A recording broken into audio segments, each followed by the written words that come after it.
Ozempic, you're on it, or a different GLP-1 or a trizepatide, and you want to make sure that the workouts that you're doing are leading to the results that you want to get from taking the drug. And we want to pop you up. I'm going to share with you exactly what your workout should look like and how to track the progress in ways that nobody else is telling you so that you can be 100% certain that you're getting what you want. I'm Dr. Pastuch, the owner and founder of Active Life. In 2005, I became a personal trainer. In 2009, I became a chiropractor. In my career, I had the opportunity to work with people like CrossFit Games champions, Olympic medalists, professional baseball players. Since 2018, I've been helping people from around the world to get out of pain without going to another doctor or giving up their active lifestyle. And now I'm bringing that content straight to you so that you can get the same kind of advice, support, lessons, and stories that my patients and clients have gotten for years. Weight loss drugs are like any other drug. They have side effects. Ask him, are there any side effects? But the unique difference from a weight loss drug and a traditional drug that you might be more accustomed to is that when you're not exercising on weight loss drugs, those side effects are much worse. We want to avoid things like muscle wasting and making brittle bones as the way that we lose the weight. And we want to make sure that that weight loss is coming from fat mass. It was goddamn muscle mass, not fat. You already know that, you're already exercising, or you're trying to get started, and that's why you're here. Yeah. So let's dig into exactly what your workouts should look like so that you can maximize the benefit of being on a GLP-1, a trizepatide, or any other weight loss drug. First, exactly what to do. The most important thing you're going to focus on is spending 150 minutes a week, 150, doing heavy resistance training. That means heavy for you. It doesn't mean you're Arnold Schwarzenegger.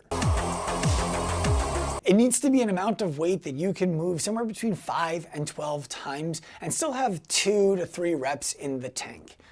I don't care if you do that with free weights if you don't have experience with free weights. Start with whatever you can do. Get yourself on a machine. Do a pin-loaded circuit. Next, I want you to be spending an hour a day walking. If you're not walking at all, an hour is going to be too much for you to start. But an hour a day of continuous walking in bouts of 20 minutes, 30 minutes, or an hour straight are going to make huge benefits for your aerobic health. Make sure that you're working your way towards 1 hour every single day of walking that excludes the time you spend getting up from your desk and going to the bathroom, walking around your house. I'm talking about deliberate walking outside or on a treadmill. The last thing I want you to focus on in your exercise is try to spend at least an hour to 90 minutes a week winded. What does winded mean? It means you would be able to talk to me, but it wouldn't be comfortable. If you're talking like that, you're winded. Spend an hour to 90 minutes a week doing that kind of exercise. Get yourself to that place. It could be running, it could be circuit work, whatever you need to do to get yourself to that kind of breathing, that's ideal. If you start with just one of these 3 things, start with the resistance training. And if you can only do the resistance training for 30 minutes a week because that's all you can bring yourself to doing, great job. Start there. You're doing great. Work your way into being able to do all of these things. That's the goal. Warning, if you're not already exercising, that was too much. Do not try to do all of that in your first week. Your family's gonna hate me, and so are you. Start small. Start really, really small. Build up to this kind of stuff. Do it on your own time. The fact that you're doing anything is a huge step if you're not doing anything yet. I also have a secret to tell you.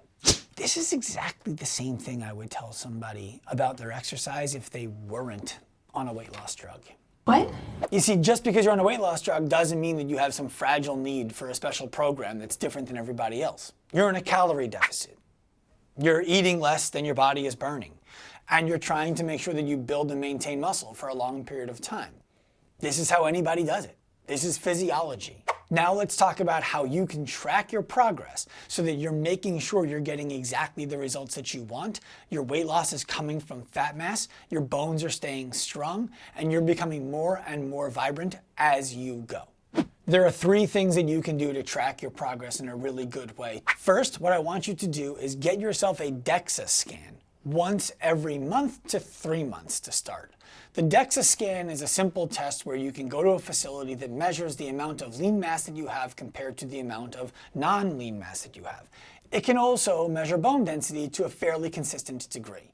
What you're looking for is not perfection, you're looking for the trend line in the numbers. It doesn't matter if this thing is off by 1% or 5%, as long as it's always off by 1% or 5%, then you're trending in the direction that you want to go, and not in the direction that you don't. The second thing I want you to do is audit your strength training every week. Are the weights that you're lifting getting heavier from week to week, or are they the same weights? If they're the same weights, are you able to do more repetitions of the same exercises from week to week, or are you still doing the same number of repetitions? Most importantly, track it.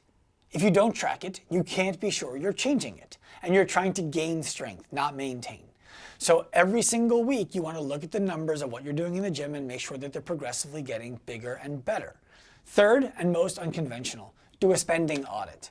You know the foods you're trying to eat less of. Look for them in your credit card statement. You don't have to get rid of all of them at the same time, but go ahead and look and see, are you eating less of them than you were last month? Are you actually seeing less money on, let's say, ice cream or fast food, whatever it is that you know you eat too much of and want to stop, than you were before? If you are, you're seeing progress in the right direction, and it's showing up in your bank account. And not only are you going to be a healthier version of yourself physically and mentally, but financially you're going to be happy too, which is going to make it easier for you to do this stuff long term, and these are lifelong interventions. You're on GLP-1s or some other kind of weight loss drug. You're taking them because you want to be in a calorie deficit so that you can lose weight, but you also want to make sure that you're maintaining your muscle mass and your bone density. Here's what you're going to do. Strength resistance train, 150 minutes a week.